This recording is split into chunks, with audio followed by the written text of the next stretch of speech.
ओम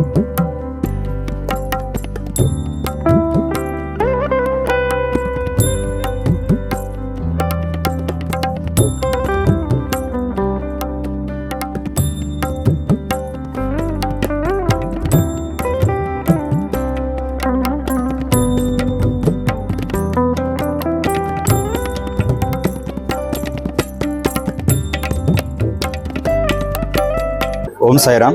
या ठिकाणी सर्व भक्तांना, साई भक्तांना आज गुरुपौर्णिमेनिमित्ताने सर्वांना हार्दिक शुभेच्छा।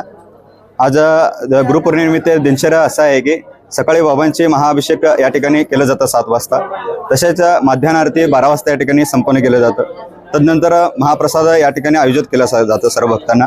तशाच प्रकारे सर्व साई भक्तांना आज विनंती आहे, आज गुरुपौर्णिमा व्यास पौर्णिमा असल्याकारणाने सर्व साई भक्तांनी तसेच सर्व भक्तांनी या ठिकाणी निमित्त या सर्व गुरुदेवांचे तसेच सर्व भक्तांचे या ठिकाणी गुरुदेवांचे या ठिकाणी दर्शन घेण्यासाठी यायचं आहे। आज विशेष दिवस म्हणजे का गुरु व्यास पौर्णिमा असल्याकारणे सर्व गुरुदेवांचे आपल्या महाराष्ट्रातील कर्नाटकातील सर्व गुरुदेव परंपरा पद्धतीनं आणि दत्तगुरु परंपरेपासून असते सर्व देवांचे गुरूंचे या ठिकाणी दर्शन घेण्यासाठी आज तुम्हाला या ठिकाणी साई मंदिर मिळणार आहे। सर्व भक्तांनी या साई दर्शनाचे तसेच गुरुदेवांचे गुरुपौर्णिमेनिमित्ताने सर्वांनी दर्शन घ्यायचं आहे आणि सर्वांनी लाखो संख्येने या ठिकाणी उपस्थित राहायचं आहे। ओम साईराम।